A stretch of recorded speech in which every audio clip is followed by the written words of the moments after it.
Jangan pernah jauh dengan medsos terkait dengan semacam pelatihan ataupun juga terkait dengan lowongan-lowongan pekerjaan, itu pasti semua ditampilkan lewat medsos. Di luar negeri itu banyak sekali ini yang membutuhkan perawat ini, Mbak. Gajinya tuh besar sekali, Di Mbak. luar negeri? Ya, semangat untuk kaum muda ya.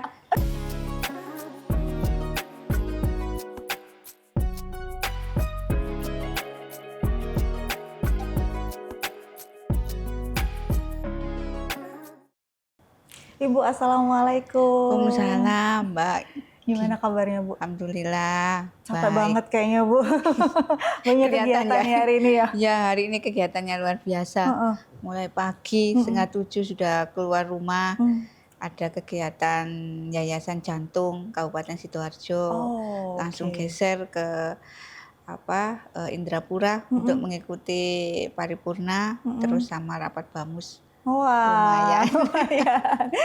Berarti Iya. yang tadi di rumah sakit jantung sebagai anggota dewannya atau sebagai dokternya? Sebagai ini sih, Mbak, di pendamping Ibu Bupati. Oh, Iya, ngaten. Sudah jadi wakil rakyat, jadi istri Iya, bupati, alhamdulillah. masih jadi dokter juga, luar biasa. Gimana, Bu, caranya mengatur jadwal? Ini kan praktek dokter iya, mendampingi Bapak enggak, terus jadi wakil rakyat ini yang rapat paripurna, bamus dan lain sebagainya. Iya. Gimana cara bagi waktunya? Alhamdulillah ya, Mbak ya. Jadi kami diberikan amanah seperti ini, baik itu anggota DPR dan juga tim penggerak PKK ya, juga sebagai seorang dokter ya. Jadi alhamdulillah untuk kegiatan di DPRD Provinsi Jawa Timur itu penjadwalannya itu selalu pada saat rapat bamus di akhir bulan itu kan sudah dirapatkan, akhirnya hasil sudah keluar. Nah, dengan hasil rapat yang keluar itu sudah ada jadwalnya, Mbak. Jadi bulan berikutnya, bulan depan sudah tahu ya, Bu, ya, bulan mau depan ngapain itu gitu. Paripurnanya itu tanggal berapa aja, terus kunjungannya antar provinsi atau di luar provinsi Jawa Timur itu tanggal berapa sudah ada. Sehingga jika ada kekosongan jadwal di provinsi, maka jadwal tim penggerak PKK itu bisa, Mbak, kita laksanakan. Gitu. Jadi menyesuaikan sesuai dengan jadwal yang keluar kalau dari yang di DPR, kabupaten menyesuaikan yang di provinsi. Nah, kalau untuk prakteknya, Mbak, ini ya kalau misal kita tidak ada kunjungan kerja sore, kalau habis kegiatan di kabupaten kira-kiranya enggak capek ya, pastinya ya sesekali lah, Mbak, enggak setiap hari kita praktek untuk bisa menyapa pasien-pasien yang selama ini sering ke klinik kita. Seperti itu. Selain jenengan di klinik sudah ada dokter lain berarti ya, Bu? Supaya klinik juga bisa buka setiap hari ngaten nggih. Iya, ada 2 dokter umum, ada 1 dokter gigi, Mbak. Sudah lengkap sekali berarti. Alhamdulillah, iya. Ibu, gimana dukungan Bapak ini terhadap Ibu? Ibu kan ini sudah jadi dokter, kemudian harus mendampingi Bapak, terus Ibu juga jadi anggota dewan. Ini Bapak tetap mensupport Ibu begitu? Oh, kalau Bapak itu selalu, Mbak, dari dulu itu sangat mensupport saya ya. Semenjak saya itu waktu kenal sama beliaunya, waktu itu masih semester 2, Mbak. Jadi waktu itu kita sampaikan kalau memang saya itu masih kuliah meneruskan di Fakultas Kedokteran, sehingga beliau mensupport sampai kuliah saya itu selesai. Dan sampai saat ini pun di saat saya posisinya sekarang menjadi anggota DPRD provinsi juga sangat disupport sekali, sehingga kalau misal ini, Mbak, kegiatan nyuwun sewu, kalau misalnya kegiatan kabupaten, biasanya beliaunya itu menanyakan, memberikan keleluasaan kepada kita kalau memang kita lagi longgar, berarti kita bisa mendampingi beliaunya. Tapi kalau pas jadwalnya bareng ya, Mbak ya, ya maaf karena tanggung jawab saya yang lebih besar itu adalah di anggota DPR-nya, karena Oke. pelakunya saya sendiri Nggih, kan, nggih, Mbak. betul, nggih, betul. Kalau di bupati kan Iya, panjenengan hanya istrinya mendampingi ya, mendampingi. nggih, mendampingi Mhm, Bapak dan mhm. juga alhamdulillah putra saya yang pertama, Mbak, Mhm. juga anggota DPR kabupaten.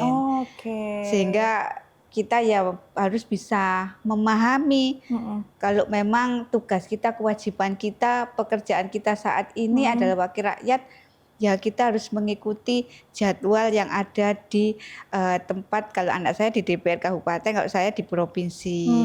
Tapi Mmm, memang tidak bisa dipungkiri ya, Mbak, mhm. namanya anak, apalagi Nggih, saya masih punya anak yang masih baru masuk SMP. mhm. Yang kedua itu kan perempuan, Mbak, Nggih, nggih. baru masuk SMP, itu kadang ya Protes, Bu. protes ya, tapi kita kasih Nggih, pemahaman. nggih. Kadang malah kalau misalnya dia lagi libur, pas kita ada kegiatan di Mhm. provinsi, pernah Mbak kita ajak main-main ke sana. Biar Biar mengerti gitu ya, Bu, ya. bener Mbak, biar nanti Ngapain aja sih iya. ibu ini kok nggak pernah di rumah Iya gitu. iya iya iya.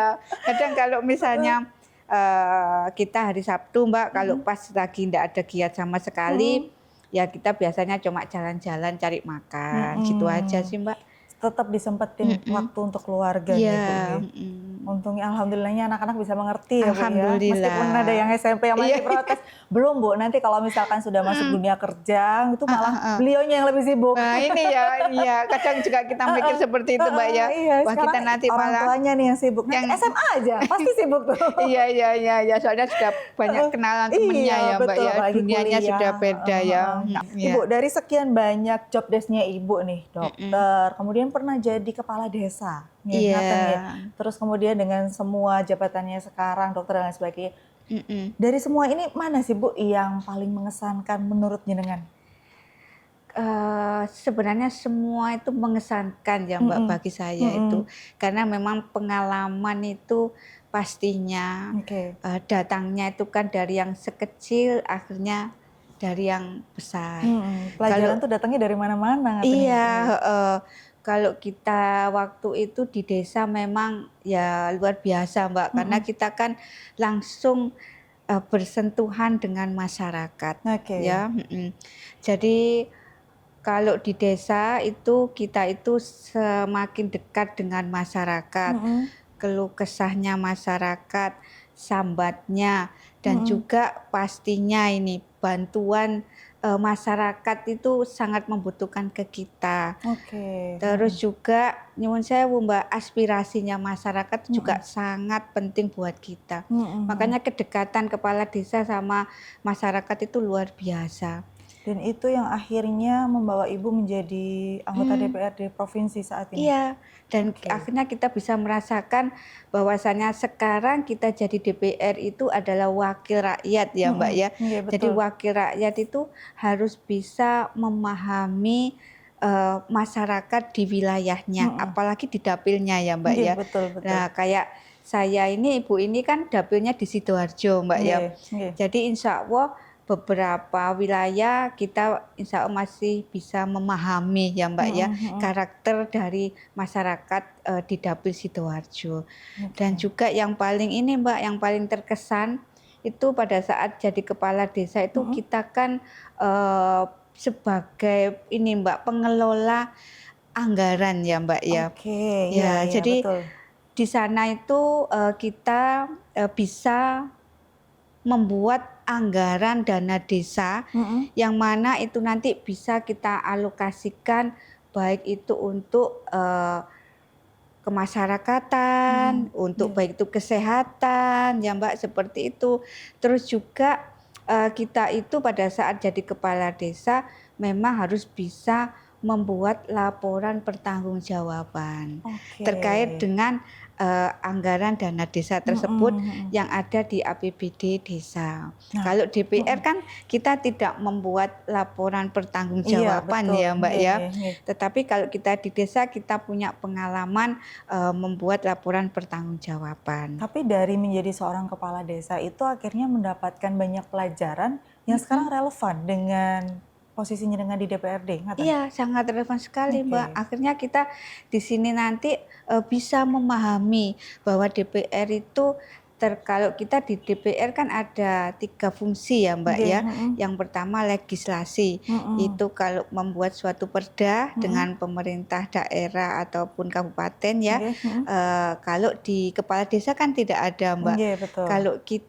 penganggaran di Heeh. DPR ada fungsinya, di desa kita juga bisa Heeh. memiliki. Jadi kita di situ bisa belajar, Mbak, Iya, betul. bahwa bagaimana kita untuk bisa penganggaran yang bijak Heeh. sehingga nanti anggaran ini bisa dialokasikan untuk kepentingan masyarakat, Baik, akhirnya program-programnya. bisa ditarik kesimpulan bahwa sekarang panjenengan jadi anggota DPR ini akhirnya bisa lebih merasakan, oh jadi kepala desa tuh seperti ini. Jadi nanti saya Mhm. kalau jadi anggota DPR saya juga harus bisa seperti ini ke kepala desa. Mhm Karena saya mhm. sudah pernah merasakan Iya menjadi iya. kepala desa ngaten nggih Bu nggih. Mhm mhm. Iya, Mbak. Wah, luar biasa ini Bu. Iya. Perjalanannya mulai dari bawah pelan-pelan sampai Mhm. akhirnya sekarang sudah di provinsi Heeh. bukan hanya di desa lagi. Mhm mhm. Iya, Mbak, ya alhamdulillah lah. Ya, Alhamdulillah. walaupun sebentar, Mhm. Mbak, pengalamannya, cuma Tapi 3,5. diberi kesempatannya itu Mhm. yang mahal, Bu. Bener bener bener, iya. Pengalamannya itu yang luar Heeh biasa heeh. mahal.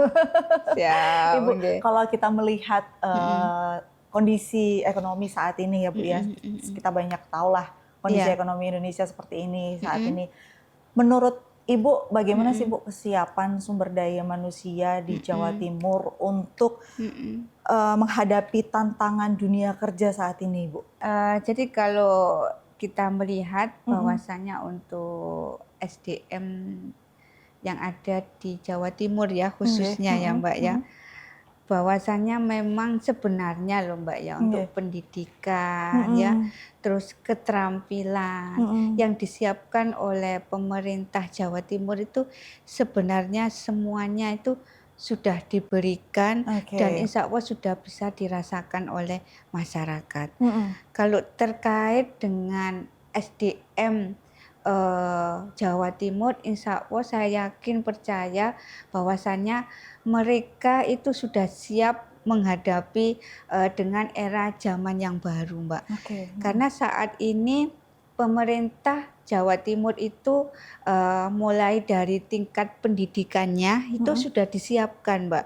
Oke. Sudah disiapkan, ini khususnya contoh, Mbak, ini di tingkat sekolah kejuruan kayak Mhm. SMK gitu, Iya Mbak, ya. iya, mhm. Itu selain pendidikan formal, dia juga diberikan bekal keterampilan Mhm. yang sesuai dengan bidang yang memang dia harapkan. Mhm. Contoh ini misalnya ada anak yang kepingin di teknik gitu, Mbak, ya. Mhm. Ya Nggih. itu sudah nanti selain dia diberikan ilmu formalnya juga diberi keterampilan teknisnya, Mbak. Oke. Nah, di situ kan juga ada baik teknik, boga dan yang lainnya Nggih ya, Mbak, nggih ya. nggih, betul.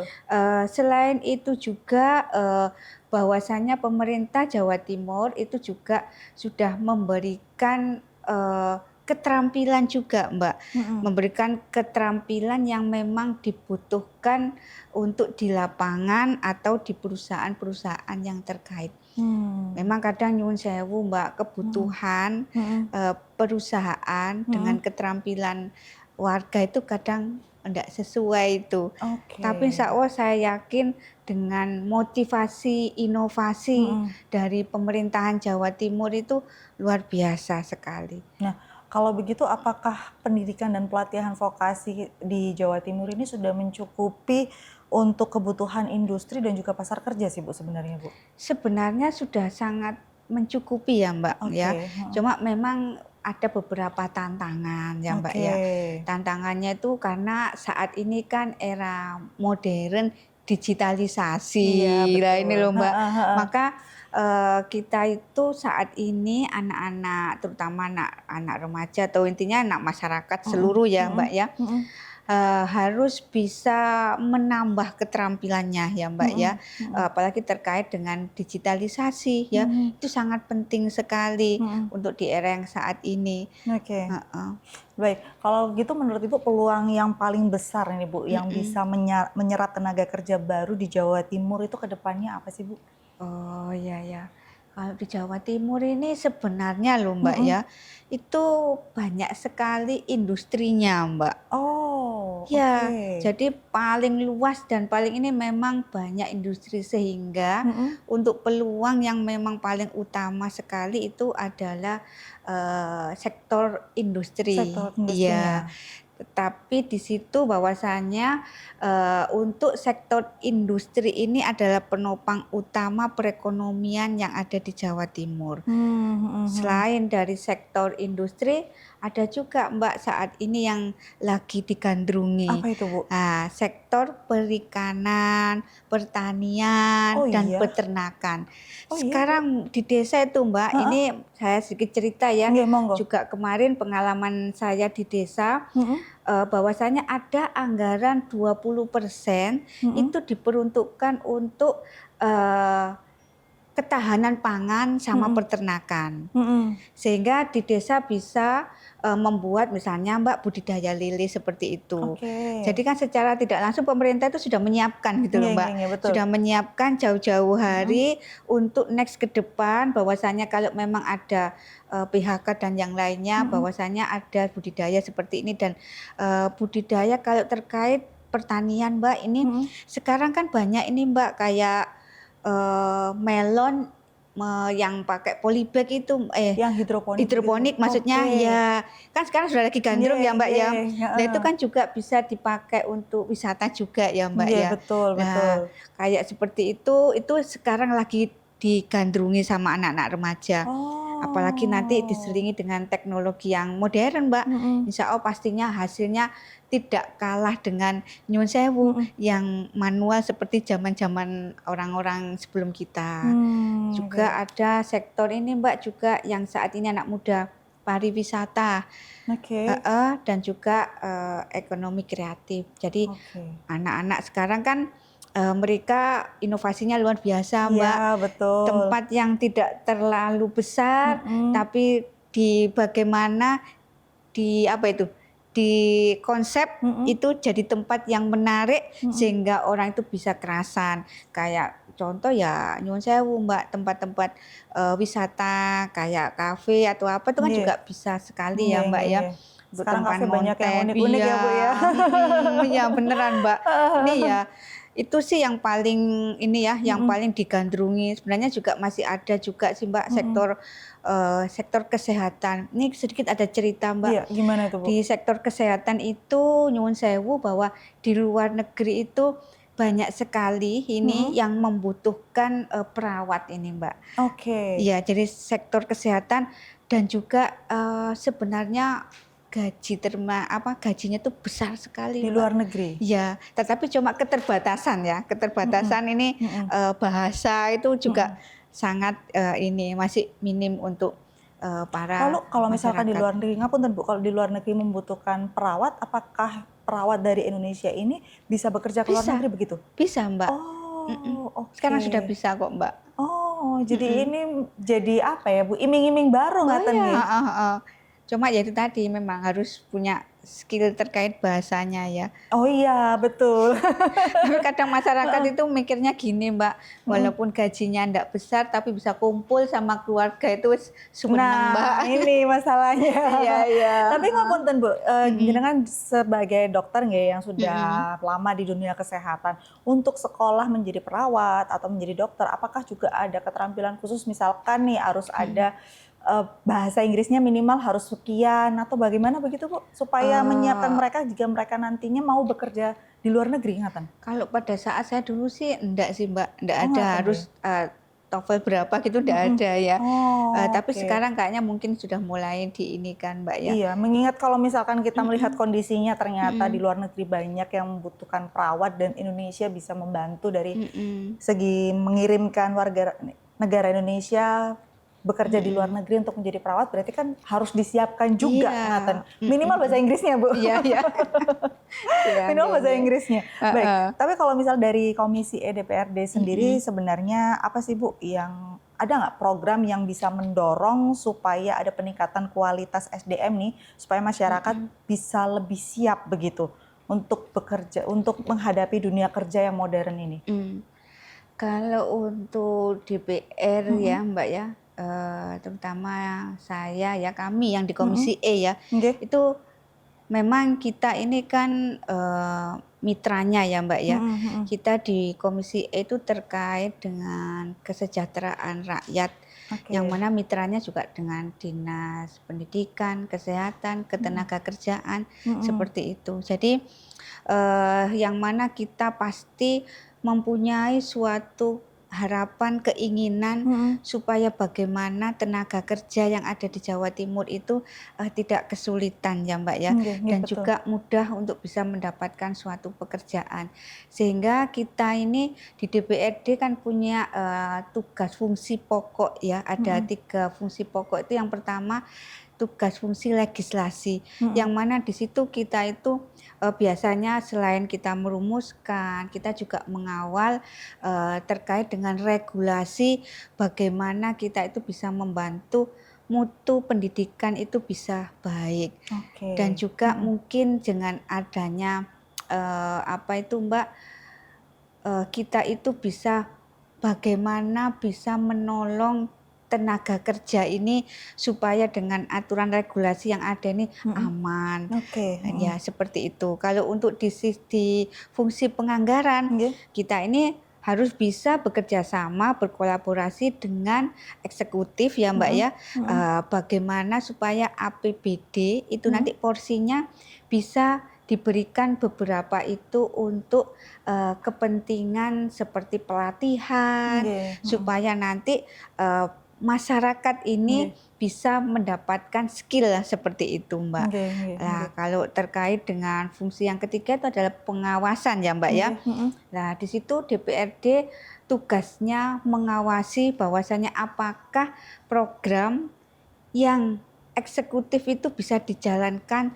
sesuai dengan tupoksinya, Mhm. dan apakah juga tepat sasaran, itu yang penting Mbak. Mhm mhm. Karena bahwasanya program yang sudah diberikan itu nyuwun sewu, Nggih. anggarannya sudah disiapkan dengan sebegitu besarnya, apakah nanti sasarannya tepat atau enggak, itu Mmm. wajib hukumnya DPR untuk bisa melakukan pengawasan. Mhm. Seperti itu. Nggih Dan nggih nggih. juga DPR, pemerintah itu memang harus ada kolaborasi ya Mbak Nggih, ya, betul. Iya, betul. heeh, Mhm. supaya nanti semua visi misi ini bisa berjalan. Nggih. Visi Mhm. misi dari Ibu Gubernur ya, Mhm. itu nanti bisa klik, bisa berjalan, dan nanti programnya bisa dirasakan oleh masyarakat. Harus bersinergi ngaten nggih, Iya, Bu, nggih. heeh. Baik, dari pengalaman Ibu di lapangan, Mhm Bu, mhm. sebenarnya kalau menurut panjenengan sendiri, Mhm. apa sih, Bu, yang menjadi masalah mungkin yang paling sering Mhm. muncul bagi para pelamar kerja, pencari kerja, sampai akhirnya Oh. mereka susah sekali mendapatkan pekerjaan? Apakah Mhm mhm. karena nyun sewu mungkin gajinya yang diinginkan karyawan ini belum Mhm. cocok dengan gaji yang ditawarkan dengan Mhm perusahaan, mhm. atau ada masalah lainnya? Sehingga Mmm. si pencari kerja ini kayaknya susah banget gitu, Bu. Kayaknya ya, Mbak, Heeh, ya, nggih. itu faktor kayaknya yang paling utama ya, Mbak, Oh ya. iya, masalah Iya, gaji ya, Bu, heeh, nggih. Tapi kan biasanya ya, heeh gaji itu heeh. kan sesuai dengan ini ya, Bu, ya, pengalaman, Pengalaman pastinya. kemampuan, Mhm mhm ngaten. Kalau mhm. misalkan dia Iya. fresh graduate nggak mungkin minta gajinya sudah setara Mhm. dengan manajer, ngaten loh, Bu. Iya, Tapi sebenarnya heeh. apa yang menjadikan para Mhm. pencari kerja ini kayaknya sulit banget cari kerja? Iya. Jadi gini Mbak, memang untuk saat ini memang kadang kompetensi pencari kerja ini kan tidak sesuai dengan ini Mbak ya, yang dibutuhkan oleh perusahaan. Oke. Sebenarnya lowongan pekerjaan itu sangat banyak sekali, Mhm mhm. tetapi kadang memang tidak terisi dikarenakan karena keterampilan dari pekerja ini tidak sesuai dengan kebutuhan perusahaan tersebut. Oh, oke. Seperti itu yang pertama ya Oke, Mbak ya. iya, heeh. Yang kedua itu juga bisa dikarenakan karena memang pencari kerja ini keterampilan tambahannya itu Mhm. kurang dan tidak memenuhi kebutuhan dari perusahaan. Mmm, mhm Contoh mhm. ini keterampilan tambahan ya Mbak ya, itu Nggih. contoh kayak bahasa, itu kan juga sangat Nggih, betul. mendukung ya Mbak. Betul. Terus juga kadang adaptasi. Mhm. Adaptasinya anak-anak itu kadang masih anak zaman yang dulu sama sekarang kan beda ya Mbak Mhm ya. mhm mhm. Dan juga kadang tim Mbak ya, suatu Mhm. tim, kerja tim yang memang belum bisa kompak ya, mhm. atau belum bisa memahami antara pencari kerja yang baru dengan yang lainnya. Nggih nggih Dan nggih. juga, bisa juga Mbak ini dikarenakan karena biasanya terkait dengan administrasi atau nyuwun sewu misal Mbak, biasanya Mhm. para pencari kerja ini kan ditanya atau dimintain pengalaman kerja. Iya betul Nah, itu kadang betul. para pekerja ini ada yang belum memiliki pengalaman kerja. Mhm Itu kan mhm. yang susah ya, Mbak, ya. Nggih nggih.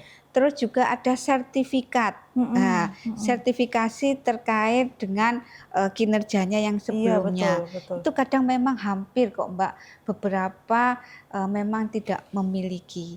Nah, Itu. kalau begitu Bu, ngapunten, apa sebenarnya yang solusi yang bisa ditawarkan untuk ini kalau soal pengalaman Mhm kerja nih mhm. Bu, itu kan Iya. berarti kita bicara let's say ini adalah fresh graduate yang memang belum Mhm. mempunyai pengalaman pekerjaan Mhm begitu. mhm. Atau mungkin bukan fresh graduate tapi memang beliaunya belum pernah bekerja di perusahaan sehingga tidak ada pengalaman bekerja. Mhm. Kalau memang ini menjadi salah satu poin pertimbangan, berarti akan sulit mendapatkan pekerjaan dong, Bu? Atau Mmm. mungkin ada solusi lain yang bisa ditawarkan? Itu sebenarnya ada Mbak di daerah masing-masing ya Mbak ya, Nggih, ndak heeh, sama antara kabupaten kota yang lainnya. mhm, Memang ada beberapa kabupaten yang mereka itu sudah menyiapkan Mbak. Jadi, mereka itu dari dinas terkait, baik oke, itu dinas ketenagakerjaan mhm. atau dinas koperasi, yang mana sering mengadakan pelatihan-pelatihan Mbak.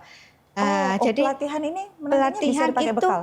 bisa dipakai bekal yang mana Oke. nanti akan dimunculkan, sertifikat ataupun nanti, bukti bahwa si anak tersebut sudah mendapatkan pengalaman tentang Oh, pelatihan oke teknik apa gitu, oke. Mbak. Jadi belum, eee, bukan berarti tidak ada pengalaman itu tidak ada pengalaman sama sekali ngaten nggih, Bu. Mhm Mungkin mhm. belum pernah bekerja di Belum tempat itu, tapi iya, sudah pernah mengikuti pelatihan dan itu pelatihan-pelatihan. bisa dijadikan bekal? Bisa, Mbak, itu sebenarnya, Oh, oke iya, oke oke oke. mhm, Baik, kalau kita melihat kondisi saat ini kan mhm. lagi ada efisiensi anggaran nih, Bu. Waduh, iya ini ya.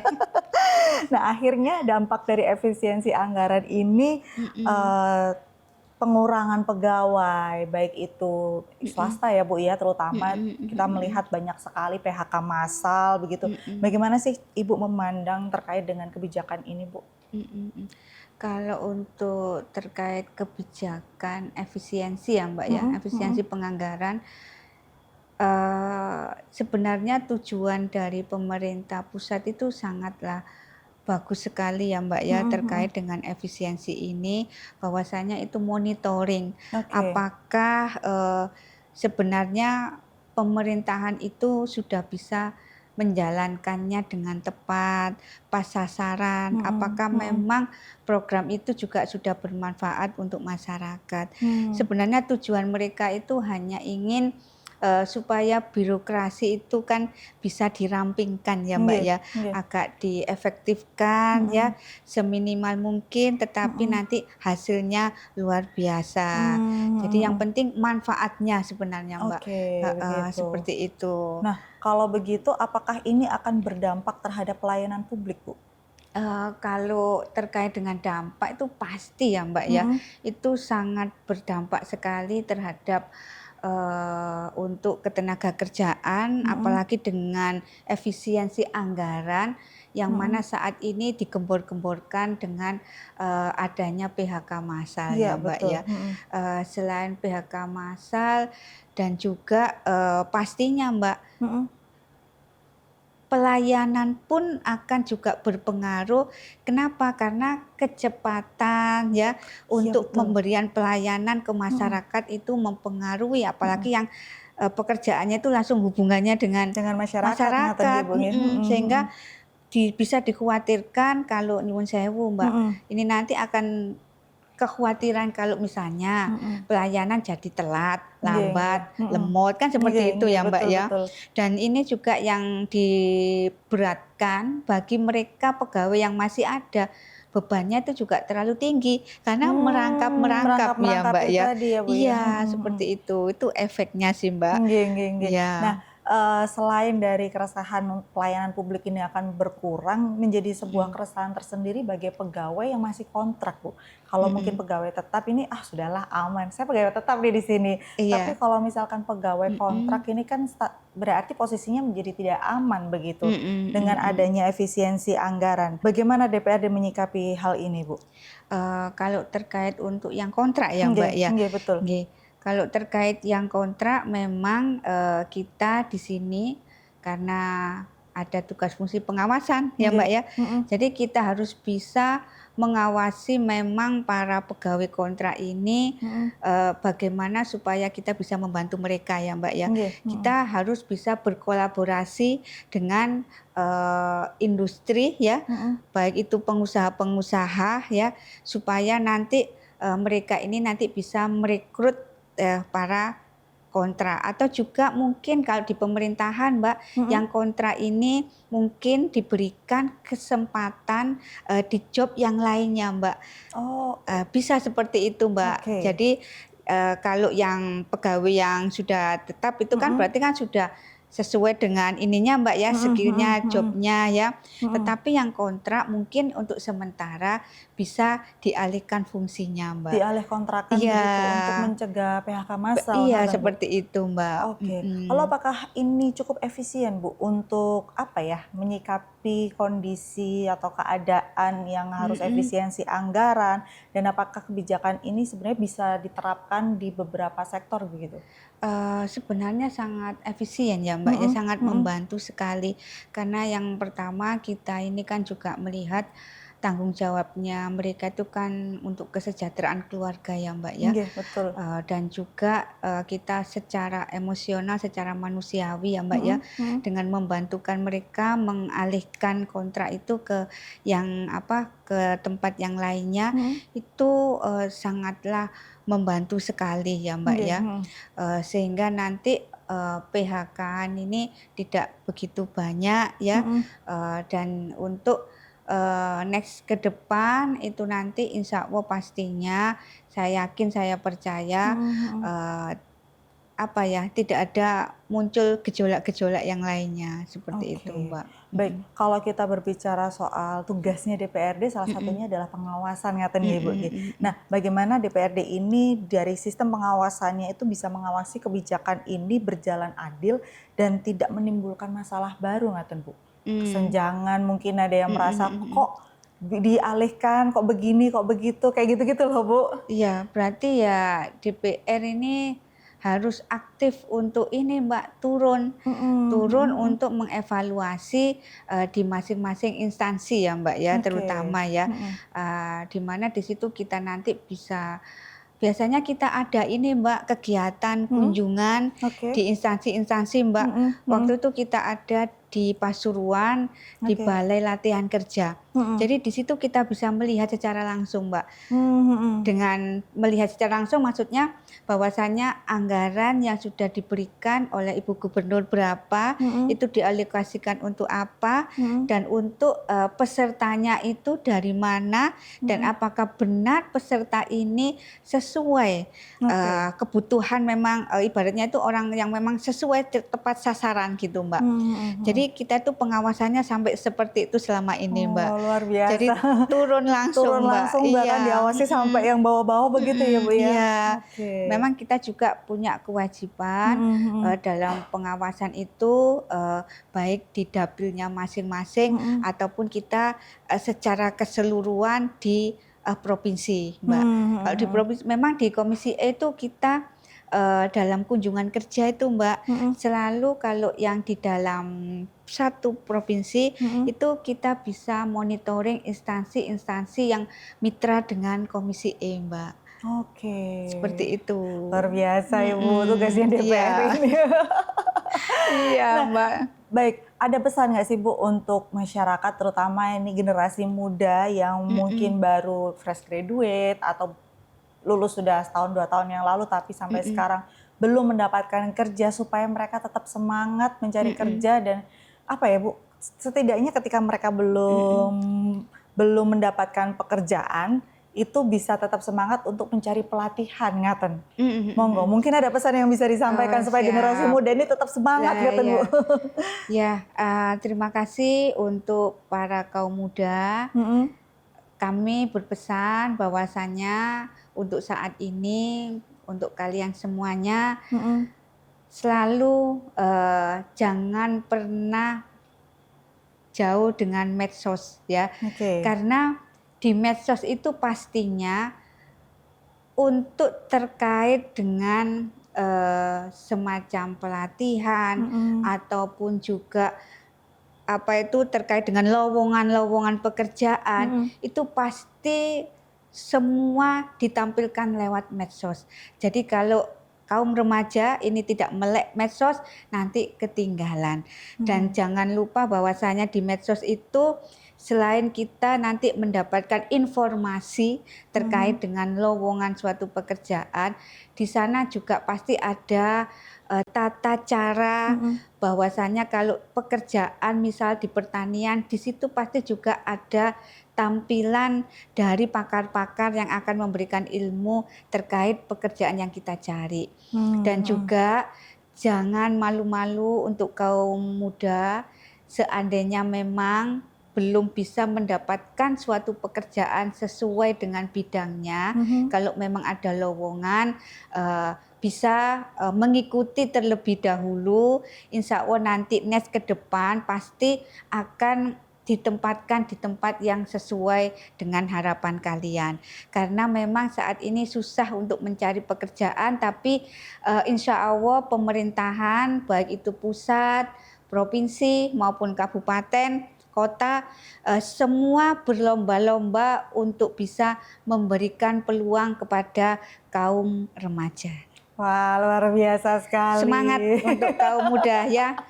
Iya betul, harus tetap semangat ya Bu. Iya, yang sudah nggak muda aja masih tetap semangat nih. Kaum muda harus lebih semangat lagi ngaten ya Bu ya. Harus melek informasi. Harus melek informasi. Dan juga jangan pernah meninggalkan jika ada undangan terkait dengan pelatihan-pelatihan yang ada di daerah masing-masing. Karena itu penting. manfaatnya juga luar biasa sekali. Penting banget itu ya Bu ya. Karena saat pelatihan Mbak, kadang selain kita diberikan ilmunya, kita pun kadang ada yang sampai diberikan modalnya. Oh, seperti iya? itu. Oh, saya nggak pernah ikut pelatihan sih Bu. Kayak habis ini Next ke depan ya. Iya. Harus ikut pelatihan ini Bu. Iya, nanti Mbak di Sidoarjo banyak nanti insya Allah. Oke. Baik Ibu, matur nuwun waktunya. Ini bisa saya tarik kesimpulan bahwa sebenarnya pemerintah provinsi ya, kita berbicara tentang provinsi bahwa pemerintah provinsi ini sudah menyediakan banyak fasilitas baik itu pelatihan maupun juga lowongan pekerjaan juga sebenarnya sudah banyak. Tinggal bagaimana masyarakat bisa memanfaatkan sosial media ini untuk mencari informasi, menggali informasi dan mengikuti semua pelatihan yang ada. Karena memang kalau belum ada pengalaman pekerjaan, pengalaman pelatihan ini bisa dijadikan modal, bisa dijadikan bekal gitu untuk mencari pekerjaan di perusahaan besar atau mungkin di pemerintahan katanya Bu. Baik, terima kasih atas waktunya. Luar biasa, luar biasa banyak, sekali insight-nya hari ini Bu. Semoga menjadi semangat baru untuk generasi muda ke depannya dan semoga perekonomian di Jawa Timur bisa semakin meningkat lagi. Semakin meningkat ya Mbak ya. Baik, terima kasih. Syukur-syukur sejahtera semuanya. Amin ya Allah. Amin.